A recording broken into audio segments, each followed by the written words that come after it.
그 각이 바뀌었을 때 이 각이 바뀌는 것 때문에 발암물질로 바뀌어버리는 게 있거든요.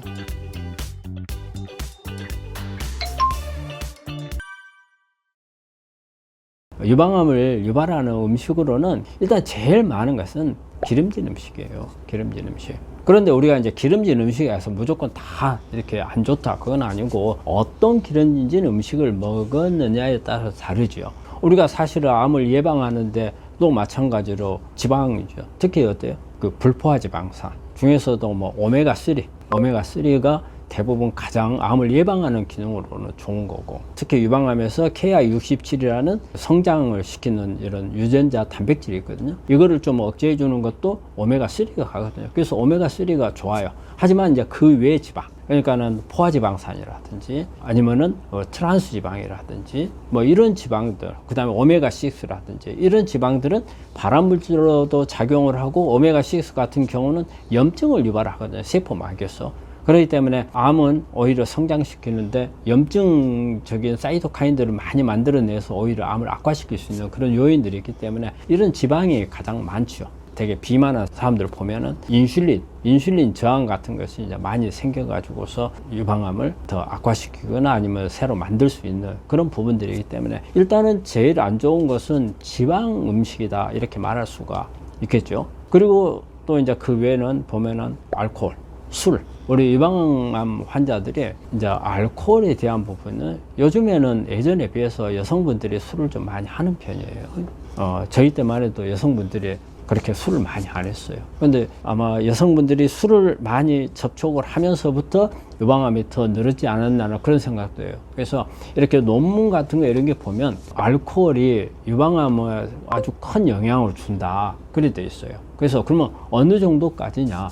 아예 안 먹는 사람하고 한 잔이라도 먹는 사람하고 차이가, 발생률이 30% 차이가 난다고 그래요. 그만큼 영향을 많이 주는 걸로 돼 있고, 그리고 양을 많이 마시면 마실수록 유방암 발병률이 높아진다는 거죠. 이런 부분들도 조치를 하나오고, 그리고 이제 음식 중에서는 이제 정제육, 가공육이죠. 가공한 거.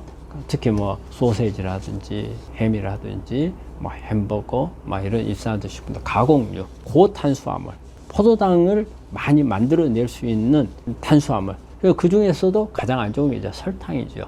근데 요즘에 설탕 어때요? 온갖 요즘에 젊은 친구들 먹는 음식 보면 설탕 안 들어간 게 없어요. 뭐 탄산음료, 설탕 많이 들어가죠. 그리고 보면 빵도 위에다가 막 설탕 막 뿌려 놓잖아요. 이런 부분들. 요즘에 보면 설탕을 가지고 만드는 다양한 이런 것들이 워낙 많으니까 고당, 이런 부분을 많이 섭취하는 사람들이 유방암에 잘 걸린다고 봐야죠. 제일 1번이 설탕이죠. 뭐 설탕은 어쨌든 이당류잖아요. 그래서 우리 몸 안에 들어가면 장내 나쁜 미생물들에 의해서 포도당하고 그 과당하고 이게 둘로 이제 쪼개지는 거예요. 그래서 이제 이 부분이 한마디로 미생물들 밥이 되는 거예요. 그리고 또 이제 당을 올리기 때문에 암 성장하는 데 도움이 돼버리는 거고, 가장 안 좋은 게 설탕이라고 그러죠. 설탕. 그리고 이제 밀가루 음식, 쌀밥. 그러면 이제 쌀밥하고 저는 밀가루 음식을 한번 생각해요. 저는 어느 게 더 나쁘냐? 밀가루 음식이 더 나쁘죠. 왜냐하면 쌀밥 속에는 글루텐이 별로 없어요. 단지 포도당이 많다는 거, 이거 하나뿐이지. 근데 밀가루 속에는 포도당이 단당류가 많은 반면에 글루텐이라는 단백질이 들어있어요. 이 글루텐이라는 단백질이 사고를 치거든요. 그래서 글루텐은 우리 몸에서 소화를 시킬 수 있는 효소가 없는 사람들은 이게 글루텐이 이게 분해가 잘 안 돼요. 그래서 이 글루텐이 장 점막을 손상을 주고 장 안에 있는 미생물들을 활성화를 시켜주고, 그래서 결과적으로는 장 문제를 만들어내고 면역을 떨어뜨리고 해서 안 좋거든요. 그래서 이제 그런 밀가루 음식이라든지, 그 다음에 어쨌든 쌀밥도 그렇게 좋은 건 이제 아니지요.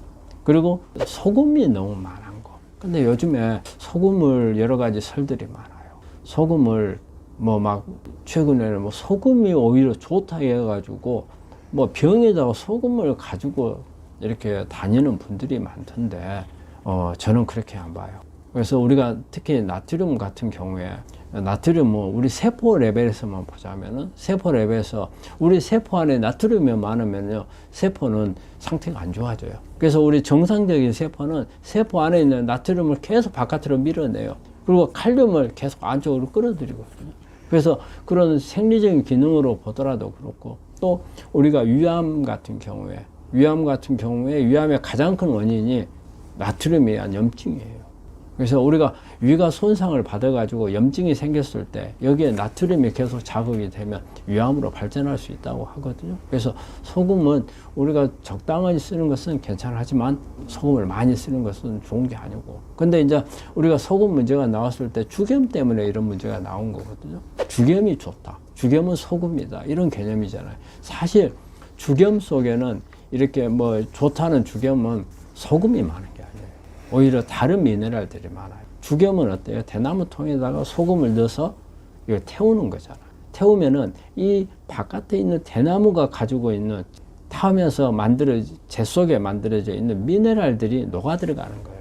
그러면 이 녹아 들어가 있는 소금을 또 다시 굽는 거예요. 대나무에다 넣어서. 그러면 또 그 대나무 속에 있는 미네랄이 섞이고 그러면 이 안에 있는 소금 양은 일정하단 말이에요. 근데 그 대나무에서 나오는 미네랄들이 계속 양이 많아지기 때문에 소금이 희석이 되는 거예요. 이제 소금이 가지고 있는 우리 간수라든지 그리고 쓴맛이 있는 부분들이 있잖아요. 이런 부분들이 여러 번 굽는 가운데 타서 없어져 버려서 발암물질이 제거가 되는 거거든요. 그래서 이렇게 만들어진 주겸들을 많이 사용하는 건 도움이 된다 하는데 주겸하고 일반적으로 생각하는 소금하고는 다르다는 거예요. 주겸은 실제 소금 함량이 아주 적어요. 미네랄들이 많아져. 그래서 그 부분 혼동하시면 안 돼요. 그래서 이제 그런 부분들이 그리고 또 하나는 감자 전에죠. 감자 있잖아요. 감자가 사실은 감자는 탄수화물만 있고 식이섬유가 없는 식품 중에 하나예요. 그래서 저는 감자도 많이 먹는 게 좋지 않다. 근데 감자에는 칼륨은 많아요. 그래서 칼륨이 꼭 필요한 사람들한테는 감자를 먹는 것을 권하지만 예를 들어서 칼륨이 필요한 사람들은 세포 탈수가 되어 있는 사람들이거든요. 그런데 이런 경우에 감자가 좀 필요할 수도 있는데 감자는 그런 경우가 아니면은 오히려 당 지수를 높이는 그런 음식이기 때문에 감자도 좀 피하는 게 좋고. 그리고 또 조심해야 될 부분은 사실은 과일은 좋다 하잖아요. 그러니까 우리가 설탕이나 밀가루, 쌀밥 그건 안 좋다는 거 다 알아요. 그런데 과일은 환자들이 좋다고 생각한단 말이에요. 그런데 이 과일을 그래서 뭐 사과도 막 하나 먹고 뭐 복숭아도 먹고 막 참외도 먹고 수박도 먹고 이러는데 그것도 막 여러 차례 나눠서 먹는 게 아니고 하루에 막 몇 차례씩 이렇게 먹는 경우에 이 과일은 항상 생각할 때 우리가 과일이 좋다고 하는 것은 껍질 뿐이에요. 껍질 안에 과즙은 다 과당이에요. 과당은 우리 몸 안에 들어오면은 이 포도당을 통해서 이 암세포가 에너지를 만드는 과정에 중간에 끼어 들어가요. 그래서 어쨌든 포도당하고 똑같은 역할을 해요. 단지 포도당보다 대사되는데 걸리는 시간이 조금 늦어질 뿐이에요. 그래서 과일에 있는 과즙은 그렇게 좋은 게 아닙니다. 근데 무턱대고 과일은 좋아. 이런 개념으로 생각하시면 안 돼요. 그래서 이런 부분들을 좀 주의해야 될 음식들이라고 생각합니다. 이게 그 붉은색 고기들이 어떻게 보면 우리 환자들이 암에 걸리기 전에 제일 좋아했던 단백질 섭취원이잖아요. 근데 이제 암에 걸리고 나면 제일 이제 문제가 이제 이 붉은색 고기들이에요. 소고기, 뭐 돼지고기, 또 이제 생선 중에서는 뭐 연어, 참치, 뭐 이런 부분들이 칼라가 있는 부분이잖아요. 근데 이 부분이 되게 붉은색이 철분이에요. 그래서 철분은 암을 키우는 역할을 하거든요. 우리 암세포가 좋아하는 것 중에 보면은 암세포가 포도당이 있어야 크잖아요. 그 다음에 글루타민, 이게 단백질이거든요. 단백질 중에서 아미노산 중에서 글루타민, 그 다음에 철분이에요. 예, 근데 철분이 바로 색깔이 붉은색이잖아요. 그래서 붉은색 고기를 먹어야 되느냐 말아야 되느냐 하는 부분에서 저는 붉은색 고기는 아니라고 생각을 하고, 또 되게 붉은색 고기 속에는 이 철분뿐이 아니고 여러 가지 문제점이 있는 부분들이 있어요. 첫째는 뭐냐면 붉은색 고기들을 되게 사육을 하면서 키우거든요. 사육을 하면서 키우다 보니까 성장 호르몬이 들어가는 게 있어요. 뭐 다 그러진 않겠지만 많은 이게 농장에서 성장 호르몬을 빨리 키워야 생산성이 좋기 때문에 성장 호르몬을 쓰는 경우가 있을 수 있고, 사육을 하다 보면은 위생 문제가 생기거든요. 감염이 될 가능성이 많아요. 그래서 또 여기에는 항생제를 쓸 수가 있고, 그리고 되게 사육하는 것은, 이게 방목하는 것은 자연에 있는 풀을 뜯어먹기 때문에 우리가 그 어떤 GMO라든지 이런 부분들이 별로 없겠지만, 사실은 사육을 하다 보면은 우리가 수입한 어떤 옥수수라든지, 또 이제 우리 이제 가을에 뭐 볏짚이라든지 이런 부분들을 사용하지만, 잘못하면은 GMO 농산물을 사료로 쓰는 경우가 있거든요. 그래서 이제 이런 부분들이 있고, 또 우리가 육류라든지 이런 부분 속에는 동물이기 때문에, 동물이다 보니까 염증성 사이토카인이라는 것이, 이런 부분들이 같이 있을 수가 있거든요. 그래서 이런 부분들은 다 암을 악화시킬 수 있는 요인으로 작용을 할 수가 있어요. 암에 큰 도움이 안 되거든요. 그래서 우리가 그렇지만 이제 단백질 원으로서 이제 항상 우리 환자들이 잘 먹어야 된다고 할 때 제일 먼저 생각하는 게 그 부분이라면 육류란 말이에요. 근데 가능한 한 육류는 우리가 단백질 원으로서 피하는 게 좋고, 그러면 어떤 부분으로 바꿔줘야 되느냐? 저는 일단은 채식성으로 콩을 가장 권해요. 콩이 아주 그 단백질이 많거든요. 사실은 소고기 100g 속에 있는 단백질이 한 21g 정도 돼요. 콩 100g 속에 있는 단백질은 26g이에요. 훨씬 단백질이 많아요. 단지 식물성 단백질은 이 안에 동물성 아미노산이 별로 없기 때문에, 이 동물성 아미노산이 우리한테 주는 기분이 있어요. 먹고 나면 좀 든든하고 뭔가 기분이 좋아지고 이런 부분인데, 그런 부분이 없어서 좀 단점이긴 하지만 콩을 이용을 해서 단백질을 흡수하는 게 제일 좋고, 그리고 이제 생선류에서 30cm 이하의 생선류에서 단백질을 공급을 받는 게 좋죠. 그래서 가능한 한 저는 육류는 피하는 게 좋고, 근데 만약에 내가 꼭 육류를 꼭 먹어야 되겠다, 그래 한다면은 사육하지 않는 방목한 동물들을 이용하는 거, 뭐 보통 양이나 염소는 되게 방목을 많이 하잖아요. 양도 아마 사육을 하나 잘 모르겠는데 소나 돼지보다는 방목 쪽이 좀 더 가깝겠죠. 그래서 양이나 염소 이런 고기를 정 먹어야 된다면, 하지만 여기에도 이것도 동물성이라는 것을 염두에 두셔야 돼요. 우리 이제 암 환자가 그 피해야 될 고지방 식품은 일단은 트랜스 지방을 피해야죠. 트랜스 지방이라고 하는 것은 우리가 지방에, 특히 오메가3나 오메가6에 열을 가했을 때 이게 시스 분자 구조상 시스 타입에서 트랜스 타입으로 바뀌는 거거든요. 분자 구조 우리 그 각이 바뀌는 거예요. 다른 게 없거든요. 뭐 성분이 바뀌는 게 아닙니다.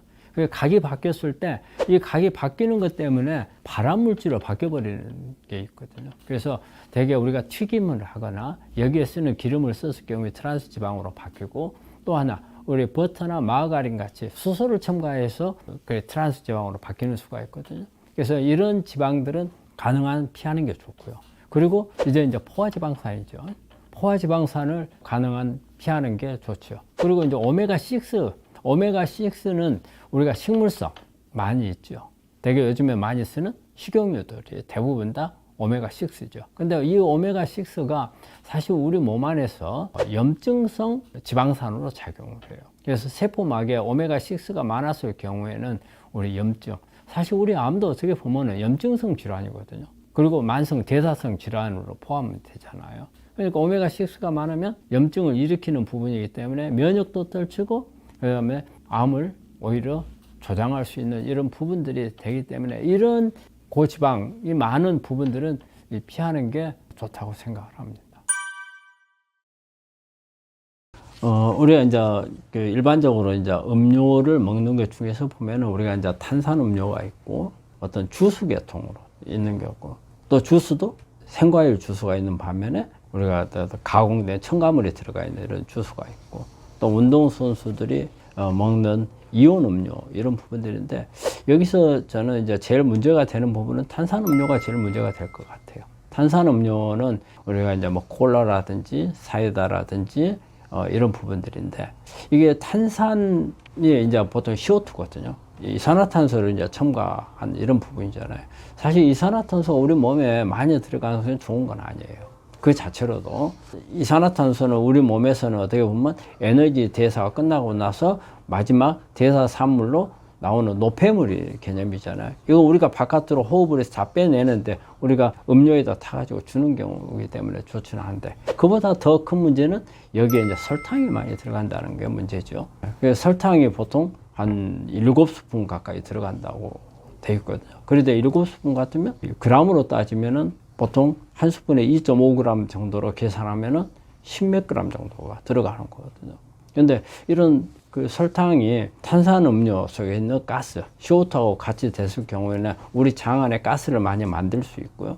또 하나 장내에 있는 미생물들을 갖다 엉망으로 만들어 버려서 그런, 오히려 많이 먹게 되면 장 기능이 나빠지고 면역이 떨어져서 우리 암 환자들한테는 좋지 않은 영향을 줄 거고, 또 암을 예방하는 차원에서도 장을 나쁘게 만들어서 나중에는 암을 유발할 수 있는 그런 영향을 줄 수도 있는 부분이에요. 그리고 이제 주스를 보면 우리가 생과일 주스라든지 이런 부분들은 즉석에서 만들어 먹는 이런 주스는 괜찮죠.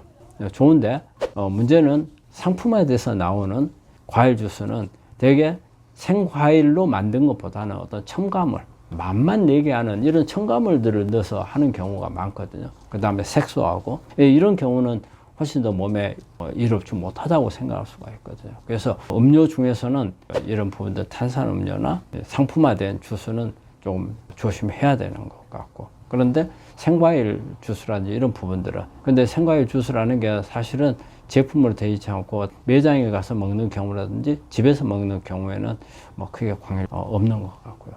그리고 이제 이온 음료 같은 경우도, 이온 음료는 어떤 안에 있는 특히 이제 미네랄 계통이 많이 들어있는 것 같아요. 그래서 어떤 미네랄이 들어있느냐에 따라서 차이가 나는데, 여기에 어떤 다른 탄산가스라든지 이런 부분들이 들어있지 않고 단순한 미네랄만 들어있는 경우에는 나쁘다고 생각은 하진 않아요. 하지만 미네랄들이 어떤 미네랄 꼭 살펴볼 필요는 있어요. 우리 몸에 많이 필요한 미네랄들은 나트륨 계통은 아니거든요. 여기 이제 칼륨이나 칼슘이나 마그네슘 이런 성분들이 많이 들어있고, 그 외에 아주 미세 양으로 필요한 우리 보통 히토류라고 하는데 이런 미네랄 같은 게 많이 들어있는 거라면 괜찮을 수도 있습니다. 우리가 이제 설탕 말씀드린 아스파탐은 이제 우리가 설탕 대체품으로 쓰잖아요. 근데 아스파탐도 사실 우리 식약처에서 분류해 놓은 데 있어서는 크게 문제 없다고 돼 있는데, 항상 뭐냐면 적은 양에서는 우리가 문제점을 찾기 어려워요. 그렇지만은 이제 고용량이 됐을 때, 우리가 한꺼번에 고용량은 아니죠. 오랫동안 장기적으로 이렇게 먹는 사람들한테 어떤 문제가 있을까? 그거는 우리가 좀 더 지켜봐야 되는 거고, 아직도 논쟁이 많이 되고 완전하게 안전하다고 이렇게 돼 있는 부분은 아니니까 우리 암 환자분들은 안전하다는 것 외에는 주의하실 좀 필요가 있고요. 우리 사카린 같은 경우는 우리가 이제 아주 강한 단맛을 보이는 거잖아요. 단맛을 보이는 건데, 이거는 우리가 고용량을 쓸 때는 약간 신경 독작용을 하는 부분이 있다고 하거든요. 그래서 적은 양은 괜찮지만 우리가 많은 양이었을 경우에는 그것도 그렇게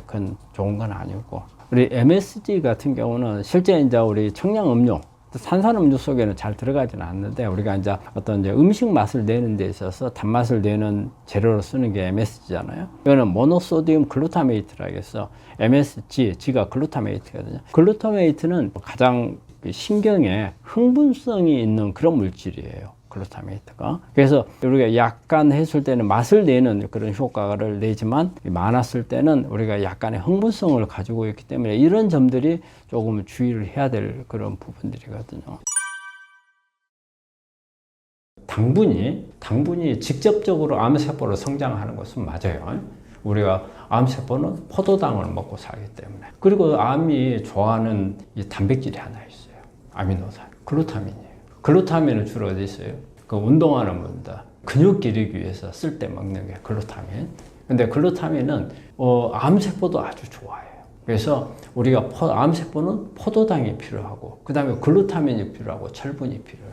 이런 글루타민이 많은 단백질을 많이 먹게 되면 이런 글루타민 공급이 많이 되잖아요. 탄수화물은 직접적으로 하기 때문에 안 좋고, 그 다음에 단백질은 다시 에너지 대사 과정으로 변환해서 들어가서 에너지를 쓸 수가 있어요.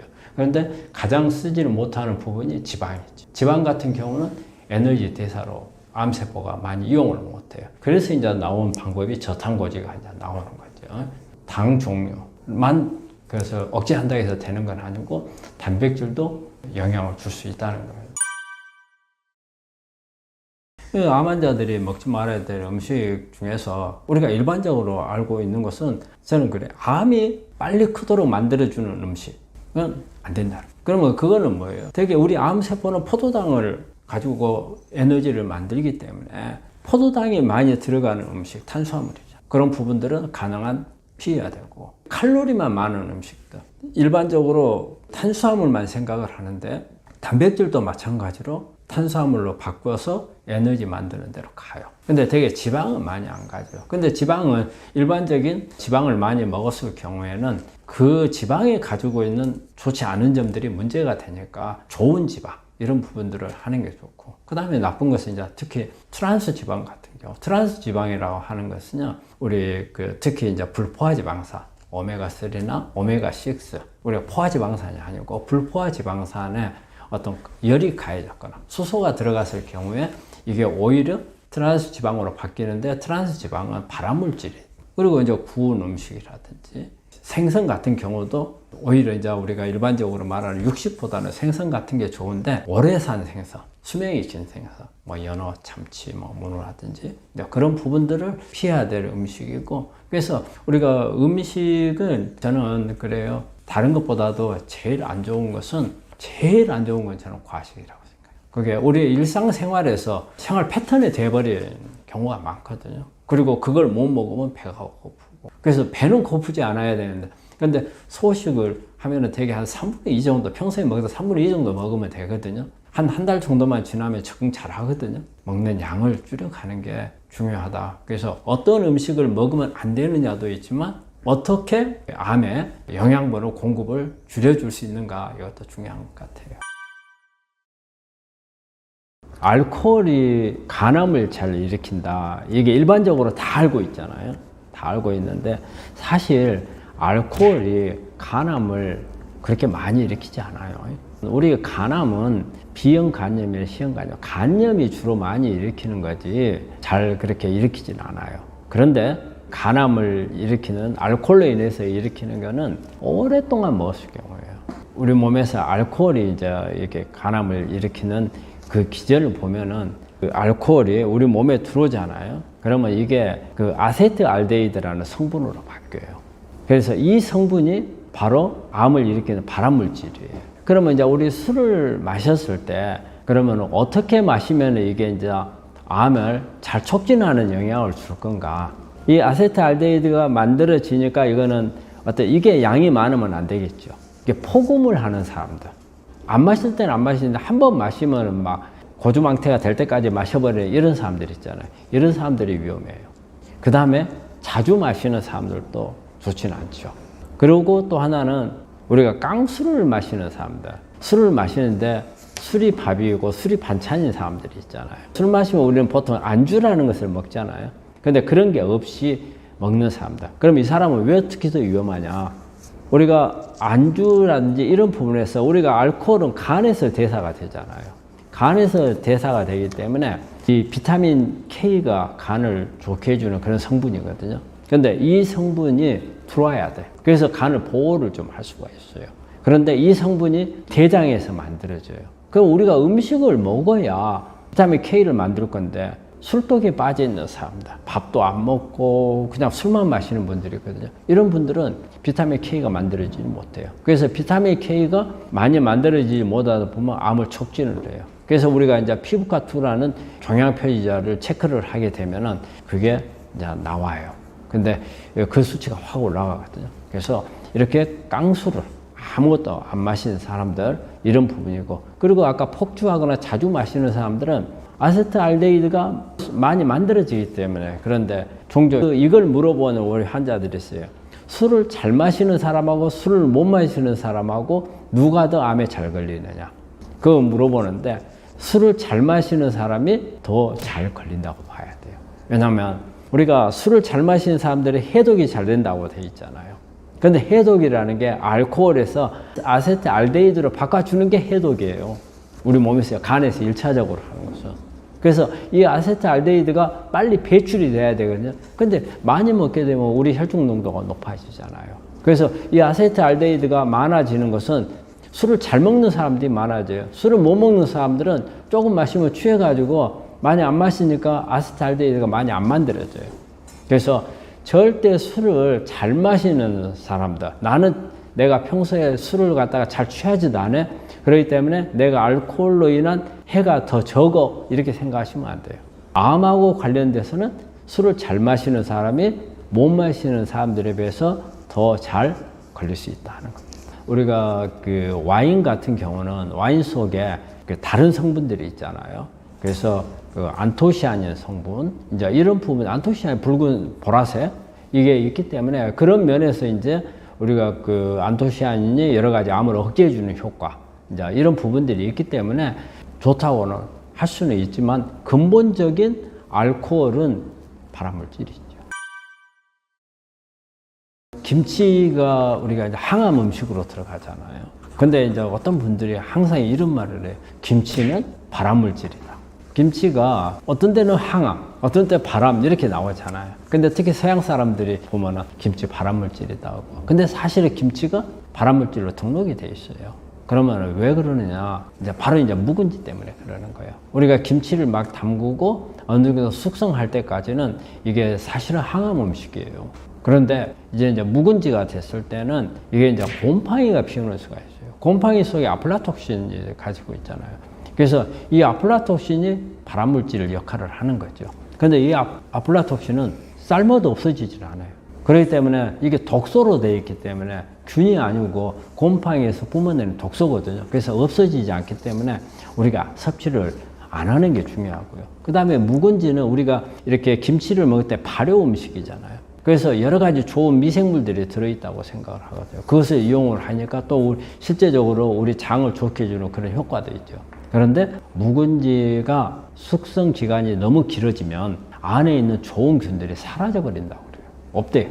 오히려 우리가 발효 음식의 장을 좋게 해주는 그런 효과를 보려고 하는데 너무 오래된 묵은지는 그런 효과를 볼 수가 없다. 그래서 그런 효과를 볼 수가 없고 이렇게 곰팡이가 피어 있는 묵은지, 이거는 아플라톡신 때문에 안 먹는 게 좋다. 그래서 묵은지가 문제지 우리가 일반적으로 먹는 김치는 그렇지는 않습니다. 술 좋아하는 여성분들한테는 상당히 뭔가 경고성 발언이 될 것 같은데, 사실은 알코올이 우리가 간암에 영향을 많이 준다고만 생각하잖아요.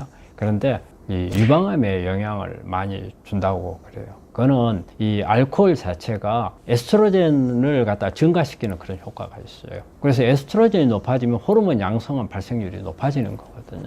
그리고 또 알코올이 우리 몸에 엽산을 흡수하는 데 장애를 줘요. 그래서 엽산 흡수가 떨어져요. 우리 엽산이라는 것은 우리 유전자의 그 메틸레이션이라고 해서 유전자의 신호를 조절해주는 그런 물질이거든요. 예를 들면 엽산이 그런데 들어오지를 못하게 되면은 암을 유발시키는 유전자들이 활성형으로 바뀌어버릴 수가 있어요. 그래서 암을 촉진시킬 수가 있고, 또 알코올 속에 들어있는 아세틸알데하이드라는 이런 성분이 있는데 이게 가장 이제 암을 유발시키는 그런 작용을 하거든요. 근데 이게 보통 이제 DNA나 RNA 이런 부분들 손상을 줘가지고 유전자 변이를 일으켜서 암을 일으키기도 하는 거거든요. 그래서 알코올은 그런 기전을 가지고 암을 일으켜요. 유방암에 있어서는 우리 이렇게 많은 자료들을 보고 연구 논문들을 보면 아주 많은 영향을 준다고 그래요. 그런데 중요한 부분은 알코올이 소량도 영향을 준다는 거예요.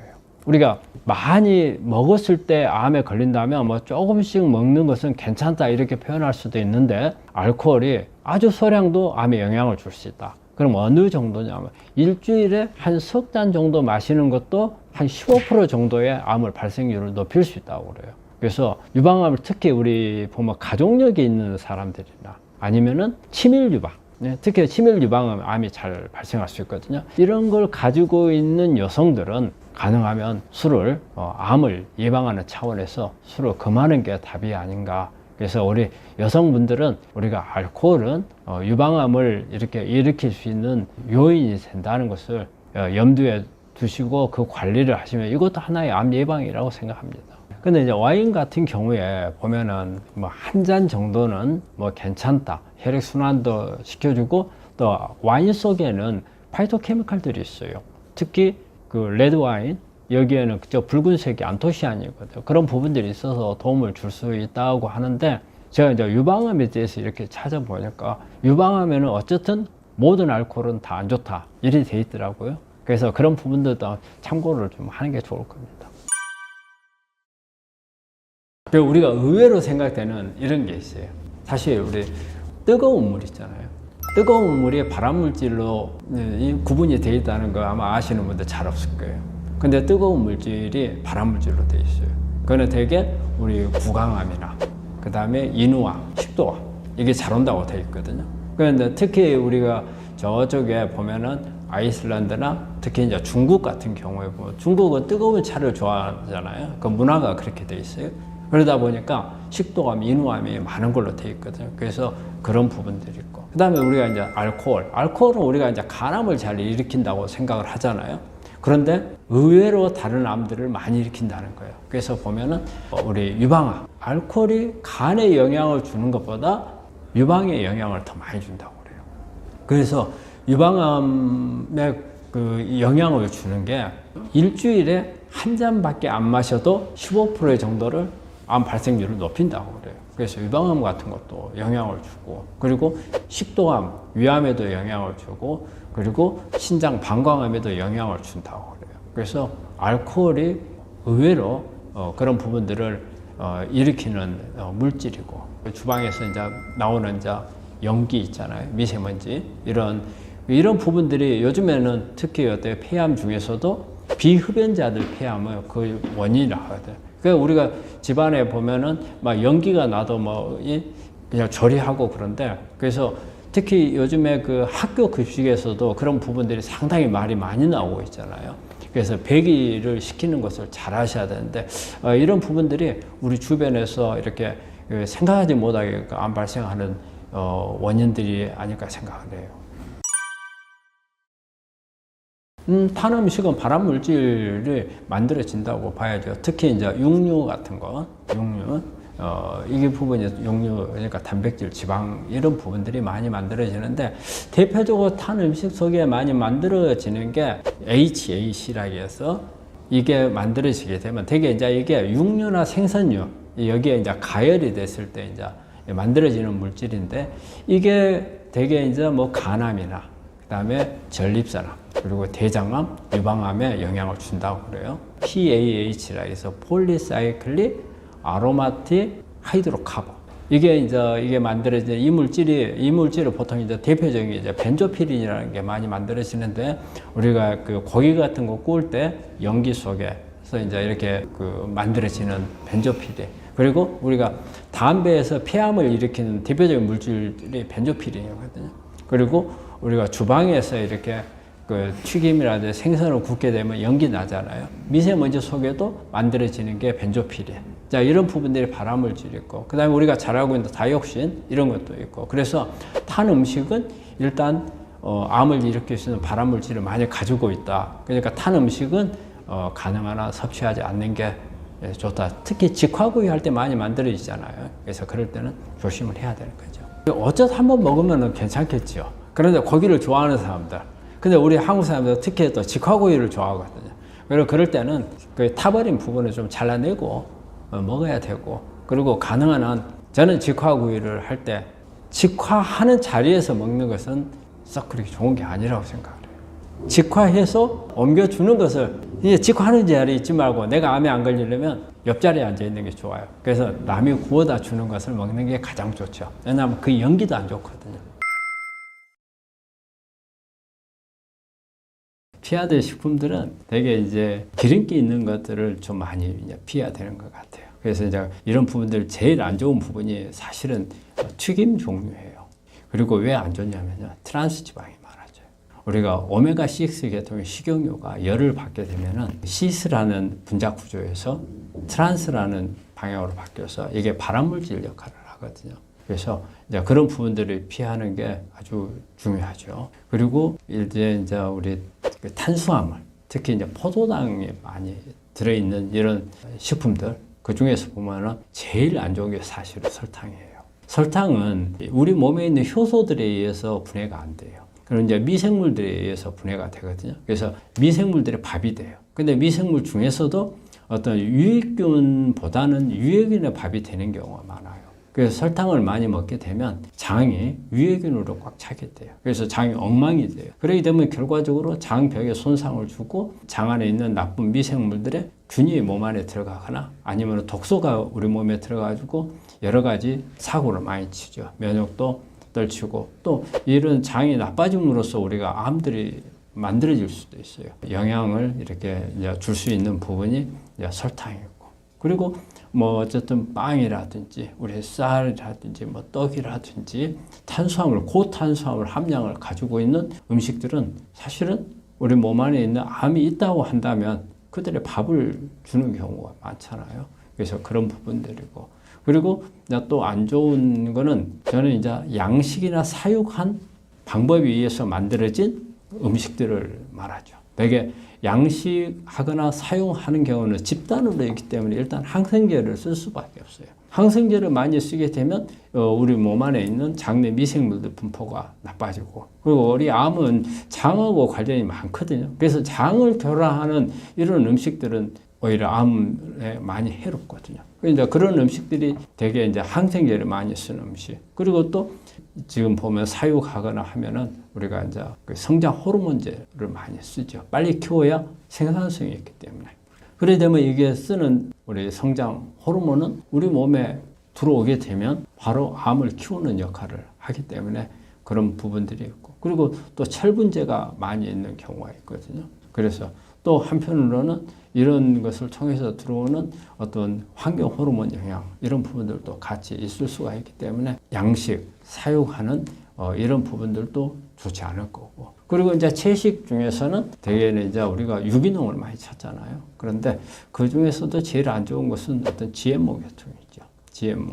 GMO는 아직까지 밝혀지지는 않았지만 식물에 동물성 유전자를 집어넣는 이런 개념으로 많이 만들기 때문에 이게 우리 몸에 어떤 유전자적인 교란이 올 수도 있고, 그래서 암하고 연관해서 나중에 문제가 될 수 있는 가능성이 있기 때문에, 그래서 이런 식품들이 어떻게 보면 우리 몸에 유해한 음식이 되겠고, 또 암을 유발할 수 있는 음식이 되고, 암을 치료를 방해해서 오히려 암을 악화시킬 수 있는 이런 음식이 될 수 있다고 봅니다. 과당은 포도당은 아니잖아요. 그래서 우리가 암세포는 포도당을 이용을 해서 세포질에서 젖산을 만들면서 에너지를 만들어요. 중간 과정에서 여러 가지 단백질을 만드는 역할을 하고요. 그리고 핵산, 우리가 DNA나 RNA나 이걸 만드는 것을 이 과정에서 하거든요.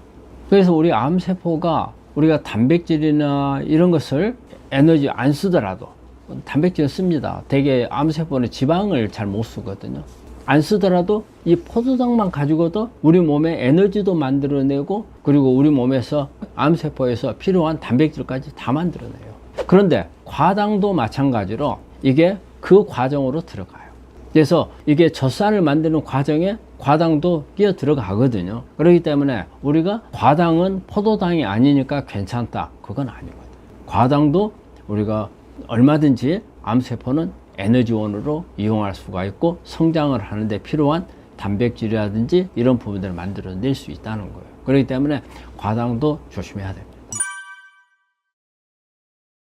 암 환자가 피할 인공 첨가물 중에서 일단은 사실 설탕을 한번 가지고 이야기를 해볼게요. 우리가 설탕은 우리가 인공 조미료라고 하기는 어렵지만, 원래 이게 설탕이 사탕수수에 추출을 해가지고 나오면 우리가 사탕이 약간 갈색인 그런 흑설탕, 이걸 가공한 게 우리가 백설탕이잖아요. 근데 요즘에 흑설탕을 먹은 사람은 별로 없죠.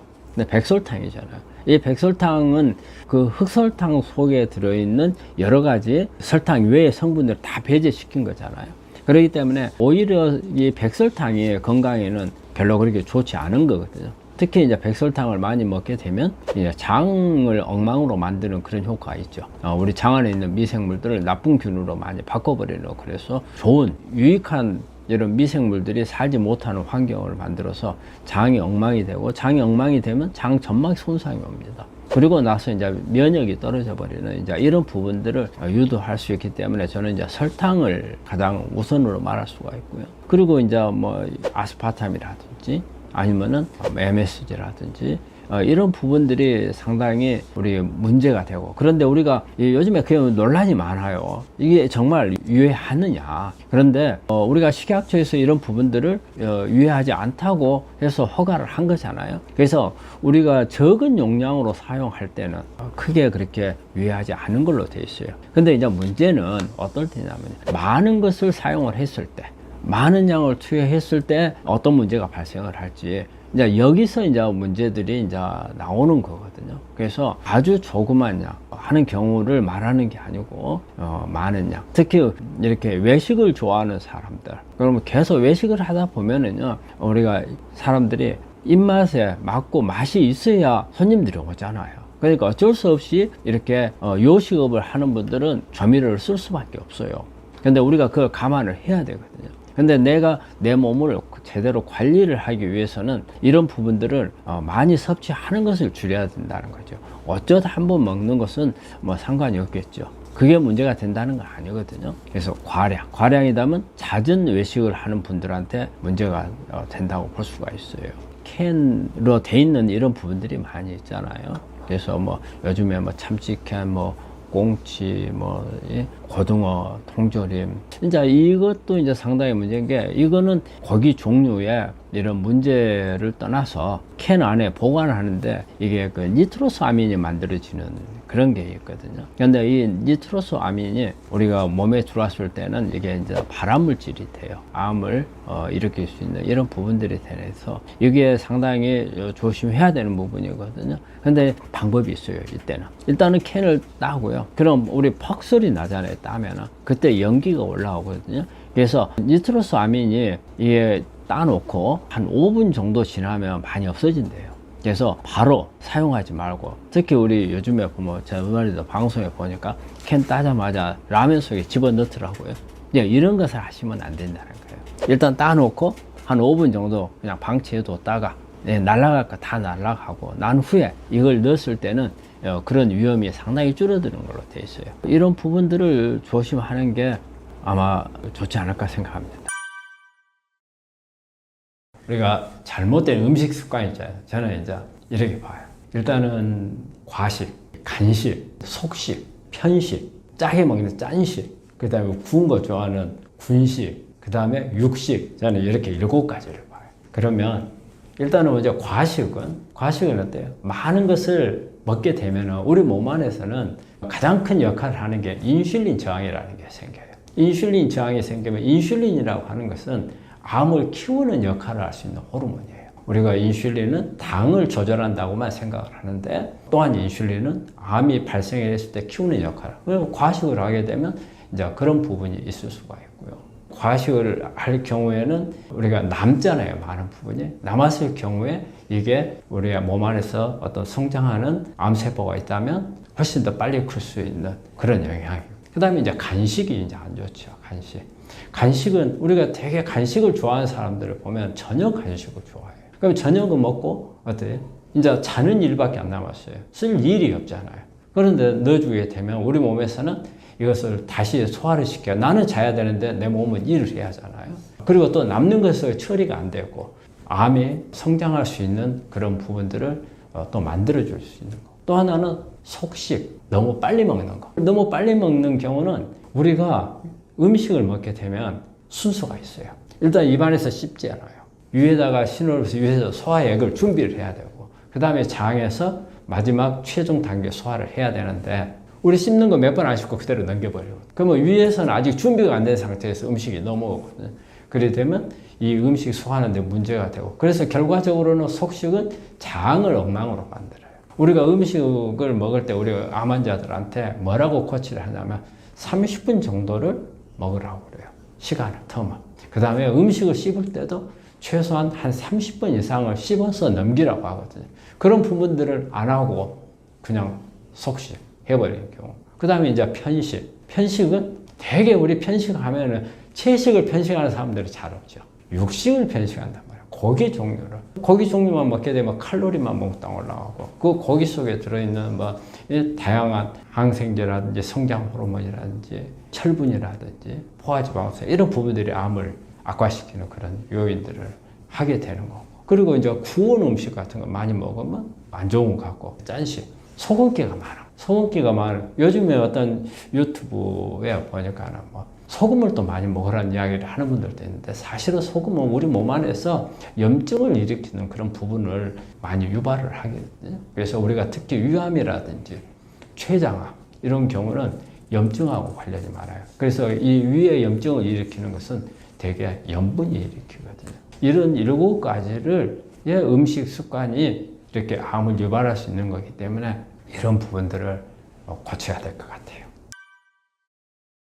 고기는 어떤 고기를 먹느냐에 따라서 다른데, 그 다음에 첫째, 일단은 가장 중요한 것은 너무 과량 먹는 것은 아니라는 거예요. 우리가 환자들이 보통 잘 먹는다 하면 고기를 먹는다 하잖아요. 그리고 뭐 교수들이 잘 먹으라겠다 그러면 고기를 많이 먹어야 된다 이런 생각을 하는데, 고기를 먹는 양을 가지고 한번 봐볼게요. 양은 우리의 특히 이제 고기를 하면 단백질을 말하는 거잖아요. 단백질은 보통 자기 체중을 g으로 바꿨을 때 적정량이라고 그래요. 내가 어떤 60kg다 그러면 60g, 그 다음에 50kg다 그러면 50g인데 조금 더 줄이는 게 좋아요. 근데 고기는 이게 우리 환자들이 생각할 때 많이 먹어두면 우리 몸에 아주 도움이 되고 또 저장해 놨다가 또 쓰고 이럴 거다 생각하는데, 실제 단백질은 우리 몸에 저장이 안 된다는 거예요. 다 쓰고 남으면은 소변이나 간을 통해서 다 나가버려요. 그런데 우리가 만약에 많이 먹었다, 오버해서 먹었다 그러면은 어떤 일이 일어나겠어요? 오히려 간이나 신장에서 이걸 제거를 하기 위해서 또 에너지를 또 써야 돼요. 그러면 간도 많이 먹은 능력이 붙이고 신장도 능력이 붙이고 해서 오히려 나빠요. 그렇기 때문에 많이 먹는 것은 좋은 게 아니고, 그 다음에 이제 그러면 육류를 먹는데 그러면 무조건 다 먹지 말아야 되느냐? 이제 그럴 수는 없잖아요. 그래서 이제 먹어야 될 경우, 우리는 암 환자들한테 가능한 많이 못 먹게 하지만 먹어야 되는 경우 있어요. 그런데 먹지 말아야 될 경우 있어요. 왜냐하면 사육이나 양식을 하는 거는 안 먹는 게 좋다는 거예요. 왜냐하면 사육이나 양식을 하기 위해서는 거기에 여러 가지 성장 호르몬, 그 다음에 항생제, 그리고 육식에 되게 이런 육식에는 보면은 포화지방산이 많이 들어있거든요. 그래서 이런 부분들이, 그 다음에 철분도 많이 들어있어요. 이런 부분들이 암에는 좋지 않기 때문에 가능한 한 양식이나 사육한 것을 먹지 않는 게 좋겠고, 그리고 이제 또 하나, 그러면 어떤 것을 먹는 게 좋으냐? 특히 이제 생선 종류 같은 경우는 사이즈가 30cm 이하의 생선이 좋다 이래요. 물속에서 오래 산 생선은 수은이 중금속 농도가 상당히 높아요. 연어, 참치, 문어, 갈치, 헝것 이런 고기들은 중금속이 많기 때문에 그런 부분들을 피하고, 그래서 우리가 가장 좋은 것은 30cm 이하의 생선을 먹는 게 좋은데, 또 그러면은 날마다 많이 먹어도 좋으냐? 저는 그렇지 않다고 봐요. 저는 우리 환자한테 권하는 것은 일주일에 한 2-3번, 그 이상은 별로 그렇게 썩 좋은 거는 아니다 그렇게 권하고 있죠. 우리 음식을 잘못 알고 있는 가장 큰 거는 잘 먹어야 된다는 것 같아요. 암 환자는 수술하고 항암 방사선 이렇게 하면은 잘 먹어야 된다를 생각을 하는데, 그럼 이 잘 먹어야 된다는 거에서 제1번으로 나오는 게 단백질을 많이 먹어야 된다. 그럼 단백질을 단백질이 많은 음식이 뭐냐? 육류 종류, 육류, 생선, 아니면 닭이나 오리, 조류, 이런 동물성 단백질, 이런 부분들을 생각하는데 사실은 별로 그렇게 암에는 도움이 안 되거든요. 단백질은 우리 하루에 필요한 양 외에는 별로 의미가 없어요. 전부 다 소변으로 빼버리기 때문에. 그럼에도 불구하고 많이 먹어야 된다. 근데 여기에 이제 오해가 하나 있어요. 정말 우리가 야채라든지 우리 밥 속에도 보면은 단백질이 들어있거든요. 근데 이렇게 먹으면 든든하다는 생각이 안 들어요. 근데 고기를 먹으면 든든하다 생각을 하거든요. 근데 우리 환자분들이 여기에 약간의 이제 착각이 끼어들어요. 어떤 부분이냐? 우리가 채식 속에는 동물성 호르몬을 만드는 단백질이 별로 부족해요. 근데 동물성에는 그게 많죠. 그러다 보니까 이 호르몬을 만드는 이런 단백질을 먹으면은 우리가 기분이 업이 되고 좋아지고, 그 다음에 뭔가가 든든해지고, 그 다음에 시원해 이런 기분이 들어서 그렇지, 실제적으로 단백질을 동물성이냐 식물성이냐에 따라서 그 내가 느끼는 것으로 해가지고 차이가 있는 건 아니고, 그리고 양을 많이 먹는 것은 결코 좋은 게 아니고, 저는 식물성 단백질로 많이 먹도록 하는 게 가장 좋은 방법이라고 생각을 하고, 또 그 다음에 이제 음식에서 조리하는 거라든지 이런 부분에서도 보면은 잘못된 조리인데, 우리 평소 때 우리 환자들이 즐겨 먹던 방법들이 있거든요. 뭐 구워서 먹는다든지, 그럼 더 맛있으니까. 이런 부분에서도 실제적으로 우리 환자들이 조리하는 것은 되게 이제 삶는 거라든지 찌는 게 오히려 효과가 좋다고 하는데, 이제 그런 부분이라든지. 그리고 요즘에 보니까 또 한 가지, 소금에 대해서 우리 환자분들이 잘못 생각하고 있는 분들이 많아요. 보면은 뭐 주겸이 이제 소금을 상당히 이제 먹는, 그 주겸이라고 하니까 여기서 무조건 소금이라고만 생각을 하는데, 실제 주겸은 소금을 먹기 위한 꼭 그런 건 아니거든요. 그럼 우리가 여러 차례 주겸을 만드는 과정을 우리가 구중복발하죠. 이런 과정을 하다 보면 소금이 희석이 되고 이 대나무 속에 들은 미네랄이 많이 섞이거든요. 그래서 미네랄을 먹기 위한 건데 주겸, 소금을 먹는다. 그래서 그것도 좀 우리 환자분들이 다시 한번 생각해 보셔야 할 필요가 있어요. 일반 소금을 먹는 게 좋은 건 아니죠. 주겸은 소금은 적고 미네랄이 많다는 거죠. 그래서 요즘에 보면은 우리 환자분들 식탁에다가 천일염 올려놓고 그거 먹는 환자들이 있더라고요. 그거는 절대 아닙니다. 그런 이제 자료들도 가능을 할 수는 있어요. 근데 제가 볼 때는 서양 사람들하고 동양 사람들은 딱 먹는 거 하나만 가지고 평가를 해서는 안 된다고 보죠. 그러니까 음식을 그 사람들이 방법을 써서 거의 잘 먹었을 때, 육류를 잘 먹고 했을 때 좋아졌을 때 데이터하고, 우리 동양 사람들이 우리는 가능한 한 너무 소식적으로 하기 때문에 이랬을 때 예우하고 차이점이 나는 부분에서 저는 여기에다가 그 한 가지만 생각할 게 아니고, 우리 사실은 민족적인 부분도 있어요. 그리고 종교적인 부분도 있어요. 그 다음에 그 민족적인 부분에서 보면 스트레스를 동양 사람들이 훨씬 더 많이 받는다고 생각을 하거든요. 대개 서양 사람들은 저는 이제 개인주의가 많아요. 그래서 자기 자신만의 중심으로 해서 하는데, 우리 동양 사람들은 자기 자신이 중심이 안 돼요. 자기 자신은 항상, 특히 암에 잘 걸린 분들은 이타주의예요. 내가 주변에서 오히려 중심에 있는 사람을 위해서 내가 도와주고 그 사람을 위해서 일을 하는 이런 과정이기 때문에 스트레스가 많거든요. 이런 부분들. 그리고 우리가 토양 같은 경우도 그래요. 토양에서도 우리 셀레늄이라든지 이렇게 미네랄이라든지 얻을 수 있는 부분들에서도 차이가 나기 때문에 딱 하나로 보기는 어려운 것 같고요. 우리 서양 사람들이 잘 먹는 양을 우리 동양 사람들한테, 우리 동양 사람들, 한국 사람들 이 정도로 먹어야 된다 하면은 그거는 좀 오바죠. 우리 한국 사람들 체격이 약하고, 그 다음에 우리 한국 사람들이 가지고 있는 에너지를 만드는 시스템이 서양 사람들에 비해서 훨씬 약해요. 그러면 우리 기준으로 맞춰야 되는 게 아닌가, 저는 그렇게 생각합니다. 체중이 이렇게 떨어졌을 때 우리 교수분들이 잘 먹어라 하는 부분들에 있어서 우리 환자분들이 육식으로 많이 생각을 받아들이거든요. 뭐든지 잘 먹어라. 그리고 또 거기다가 고기를 잘 먹어라 소리까지 덧붙여 준다고 그래요. 이런 컴플레인을 하는 환자는 정말 많거든요.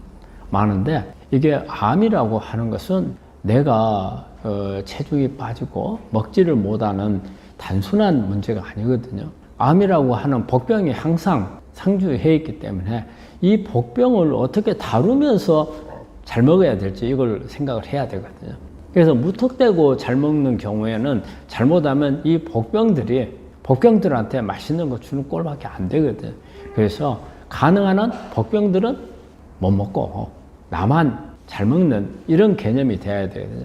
그래서 저는 그런 부분에서 육식을 무조건 먹는 게 좋은 부분은 아니고, 단백질 같은 게, 특히 우리가 이제 단백질을 가지고 이야기를 많이 하는데, 단백질은 실제적으로 단위 그램당 따지면 우리 콩 같은 경우가 단백질 함량이 좀 많아요. 많은데 우리 환자들이 식물성 단백질을 먹으면 일단 내가 든든하게 먹었다는 생각이 잘 안 들거든요. 그런데 그거는 이 식물성에는 동물성 단백질이 없어서 그래요. 그러니까 내가 느끼는 것은 좀 부족한 것처럼 느끼지만 내 몸은 충분하다고 생각을 하게 되거든요. 식물성 단백질을 먹으면 같은 양이면 오히려 식물성 단백질은 더 많아요. 그리고 식물성에는 여러 가지 비타민이라든지 미네랄이라든지 우리 좋은 영양소, 우리가 잘 먹어야 되는 것은 탄수화물, 지방, 단백질만 잘 먹어야 되는 게 아니에요. 더 중요한 것은 비타민이나 미네랄, 물 이런 부분들이거든요. 그래서 그런 부분들을 골고루 먹으려면 저는 채식이 좋고, 또 환자분들이 먹기가 힘들다, 별로 든든하지 않다 이런 부분들은 또 조리를 잘하면은 충분히 잘 먹을 수 있는 그런 게 돼요. 저희 병원에서 이렇게 환자들을 보면 처음에는 욕심만 이렇게 드시다가 나중에는 채식을 평소에 잘 안 드셨던 분들도 조리를 잘 하게 되면은 채식을 잘 먹게 되는 그런 부분들이 있거든요. 그런데 이제 이런 분들이 있어요. 죽어도 육식을 하거나 뭐 해야 되겠다.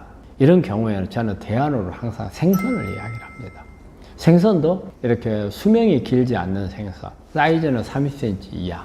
그래서 뭐 고등어, 꽁치, 조기, 뭐 이런 부분들을, 또 멸치, 이런 부분들을 통해서 좀 보충을 하는 게 도움이 되고, 그런데 가능한 한 육식, 특히 육식 중에서도 사유관 육식은 여러 가지 그 안에 오히려 이 복병들한테 도움이 될 수 있는 성분들이 많이 있어서 이렇게 피하는 게 좋겠고. 근데 제가 가끔 농담 삼아서 이런 이야기해요. 그거 안 먹으면 죽을 것 같으면 한 번은 드시라. 먹는 걸 가지고 스트레스 받으실 필요는 없어요. 그래서 방금 내가 농담 삼아서 이야기했지만 이거 안 먹으면 내가 곧 죽을 것 같아. 그럼 드시라는 거예요. 이걸 먹어서 손해보는 것보다 내가 받는 스트레스가 더 클 수가 있어요. 그래서 먹는 것은 가능한 한 이렇게 먹는 게 좋습니다. 이제 이거는 무조건 안 돼. 그건 아닙니다.